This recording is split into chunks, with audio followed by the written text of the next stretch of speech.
पिंपरी चिंचवडमध्ये दादा विरुद्ध दादा अशी प्रतिष्ठेची लढाई रंगली होती। भाजपकडून महेश लांडगे तर राष्ट्रवादीकडून अजित पवार मैदानात होते।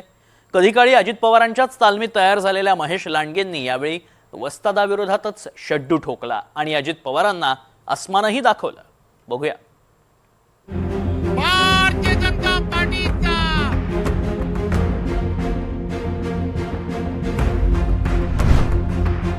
पिंपरी चिंचवडचा दादा बदलला। महेश लांडगे अजित पवारांवर वरचढ। पिंपरी चिंचवडचा बालेकिल्ला भाजपच्या ताब्यात। तुम्ही कधी बघितला KGF नावाचा पिक्चर बघितलाय का? लय भारी पिक्चर आहे। तुम्ही दादागिरी करता, तुम्ही दहशत निर्माण करता, गुंडगिरी करता। अरे तू कार्यक्रम करतो तर आम्ही काय बांगडे घातलं? अरे आमचे या रणरागिनी तुझा कार्यक्रम कर। आरेला कार्य करणार आहे मी। एकतर कोणाच्या नादी लागत नाही, पण कोण माझ्या नादी लागला तर मी त्याला सोडत नाही। 91 ला या शहरामध्ये आलो। कशाला आला? कशाला आला? कोण ओळखत होतं? कोण ओळखत होतं 91 ला? तू दिलं तर ज्याची मी त्याला नगरसेवक केलेलं होतं, त्याच्यानंतरच्या काळात स्टँडिंग कमिटी त्याला दिली। का दिली?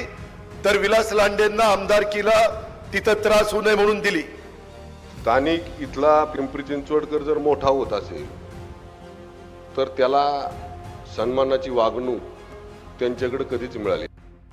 पिंपरी चिंचवड महानगरपालिकेचा दादा आता बदललाय। महेश लांडगे विरुद्ध अजित पवार या लढतीत महेश लांडगेंची सरशी झाली आहे। निवडणुकीपूर्वी महेश लांडगेंनी अजित पवारांविरोधात दंड थोपटले, त्यामुळे पिंपरी चिंचवडची निवडणूक अजित पवारांसाठी प्रतिष्ठेची लढाई झाली होती। अजित पवारांनी या लढाईत सर्वस्व पणाला लावलं, मात्र महेश लांडगेंनी पिंपरी चिंचवडमध्ये बाजी मारली आहे। पिंपरी चिंचवडच्या 128 जागांपैकी भाजपचे 80हून अधिक नगरसेवक विजयी झाले, मात्र अजित पवारांच्या राष्ट्रवादीला 40 आकडाही गाठता आला नाही। हो, हे मान्य करायला पाहिजे की महेश दादा अजित पवारांवरती भारी पडले। एक स्थानिकचा मुद्दा जो त्यांनी उपस्थित केला होता की बाहेरच्या नेत्यापेक्षा स्थानिकचा मुद्दा, स्थानिक नेता महत्वाचा आहे, तो जनतेला बऱ्यापैकी प्रश्न पडलेला दिसतोय। अजित पवारांनी सुरुवातीपासून ज्या पद्धतीने भाजपची 5 वर्षाची राजकीय कारकीर्द आणि नंतर प्रशासकीय राजवट या 9 वर्षाचा हिशोब मागितला होता। 40,000 कोटींचा खर्च दाखवा, हा तसा फार आक्रमक प्रचार झाला होता। त्यामुळे सुरुवातीला वाटलं होतं की आता महेश लांडगे तिथं त्यांना नामोहरम करतील, महेश लांडगेंना अजित पवार नामोहरम करतील, पण प्रत्यक्षात तसं काही झालेलं नाही। त्याची कारणं पण अनेक आहेत। महेश लांडगेंना वरतून जो सपोर्ट होता तो, दुसरं महत्वाचं, अजित पवारांचे जे उजवे डावे जे काही सैनिक आहेत, पहिल्या फळीतले दुसऱ्या फळीतले, ते सैनिक अजित पवारांच्या मदतीला शेवटपर्यंत आले नाहीत। पिंपरी चिंचवडमध्ये भाजपने स्वबळावर लढण्याचा निर्णय घेतला।